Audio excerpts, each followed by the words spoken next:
Fannie Lou Hamer was an African-American civil rights activist of the 20th century. She was born into poverty. She was an uneducated woman and spent most of her life as a sharecropper in rural Mississippi. When Fannie Lou Hamer was 44 years old, civil rights workers invaded her town in 1962 and encouraged registered votes for African Americans. Hamer knew there would be consequences for herself and her family if she registered, but she did so anyways. She was among the first to volunteer. Her brave decision changed her life, and Hamer spent the remaining 15 years of her life as a civil rights activist and surfaced as one of the most compelling spokespersons in the civil rights movement. On August 31, 1962, organizers from the Student Nonviolent Coordinating Committee came to the Hamer's hometown in Mississippi to encourage black Mississippians to claim their rights. Hamer was immediately drawn to their encouragement and decided she would register. Her attempt at registering to vote for the country seat of Indianola was unsuccessful. That same day, her owner fired her from her position as a timekeeper when she refused to back down at her intentions of voting. Fannie knew that there was usually physical violence involved when African Americans concerned themselves in economical disputes, and after having received threats from the community, she sent her family to stay with one of her friends.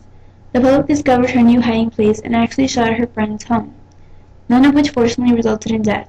Despite being denied the right to vote and the physical and economical intimidation she faced, Hamer decided to become an active member of the Student Nonviolent Coordinating Committee. Fannie saw her work with the Student Nonviolent Coordinating Committee as a way to improve her skills and as a way to challenge the general state of poverty for black people in Mississippi. Hamer took the literacy test many times and finally became a registered voter. Hamer continuously improved her position from the Student Nonviolent Coordinating Committee and in 1963 became secretary. Under this role, she would work with voter registration drives and programs that would assist poor black families. In April of 1964, Fannie Lou Hamer organized, along with other civil rights activists, the Mississippi Freedom Democratic Party, MFDP. She became vice chairperson and member of its delegation to the Democratic National Convention in Atlantic City, New Jersey, where they challenged the seating of the regular all-white Mississippi delegation. In this capacity, she addressed the convention's Credential Committee, passionately pleading with its members to recognize the biracial representatives of the MFDP as the legitimate delegates from the state of Mississippi. Her speech was live and nationally televised for all to see. She told America her story of an incident when she had been brutally beaten in 1963 in Montgomery County Jail after being arrested for trying to integrate a bus terminal. Hamer's speech was so powerful. It stands as one of the most compelling in American history. President Lyndon B. Johnson was disturbed by her words. He actually called a press conference for the goal of interrupting the televised coverage of her speech. Unfortunately, the 1964 challenge failed, but the MFDP's actions did result in a unique pledge for the Democratic Party that at its next convention in 1968 would not seat delegate groups that excluded blacks. Throughout the 1960s and 1970s, she fought tough for the desegregation of schooling in the Mississippi Freedom Democratic Party and campaigned for voter registration of African Americans.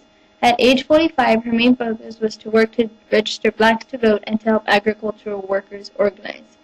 Hamer remained active as a civil rights activist the rest of her life, despite previous letdowns.